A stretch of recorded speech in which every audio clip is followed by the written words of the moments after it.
তো আমি সতীমার মেলায় এসেছি। এখন মায়ের মনের কামনা সবাই পূরণ করছে ঘোড়া বেঁধে। অনেক হাজার হাজার লোক আছে মা সতীমার। দেখতে পাচ্ছ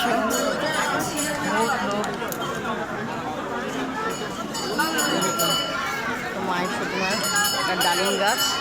এই ডালিম গাছে যে কোনো মানুষ মায়ের কাছে বা একটা ঘোড়া বেঁধে মানুষ করলে সে কামনাটা পূরণ হয়। তো উনি দেখুন পুজো দিচ্ছেন। ডালিম গাছটা বহুত পুরনো।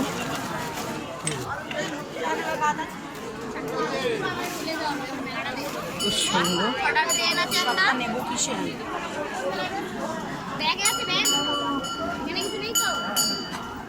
দেখতে পেয়েছেন, আপনাদেরকে মায়ের সতীমার ডালিম গাছটা দেখালাম। পুজো দেওয়া হচ্ছে।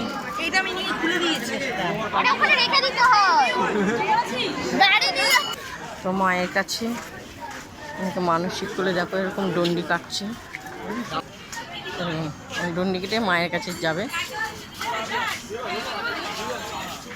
তো মা সতীমা, মায়ের খুব সুন্দর মা। অত দূর দূর থেকে যাত্রীরা এসে রাত্রে এখানে ছিল, তো দুপুরও আছে। দেখতে পাচ্ছেন অনেক দূর দূর থেকে যাত্রীরা এসছে। তো এটা মা সতীমা পুকুর। এই পুকুরে সবাই স্নান করে মায়ের কাছে সেই ডালিম গাছটা দেখালাম। ডালিম গাছে সবাই ঘোড়া বেঁধে, মাটির ঘোড়া বেঁধে কামনা করছে হয়।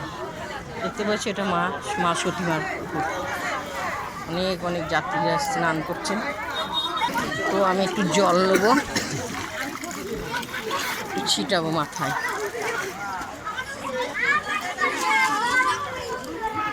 দেখতে পেয়েছেন, একটু জল নিয়ে মা সতীমার জলটা একটু মাথা ছিটিয়ে দেবেন।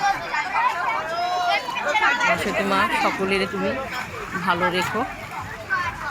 তো চলো,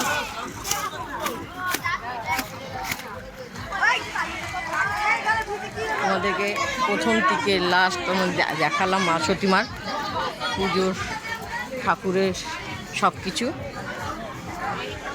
তো তোমরা যদি ভালো লাগে মায়ের সতীমার ওটা দেখে দর্শন করে, তো আমাকে লাইক দিন, শেয়ার করুন। একটু জল দিলে না। তো দেখো এই যে আমার সঙ্গে আমার হাজব্যান্ডও এসছে, আমরা দুজনে। চলো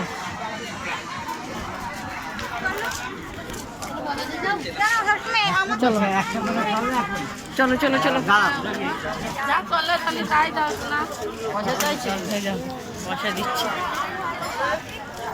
আমরা বাড়ি চলে যাবো, বাড়ি চলে যাবো।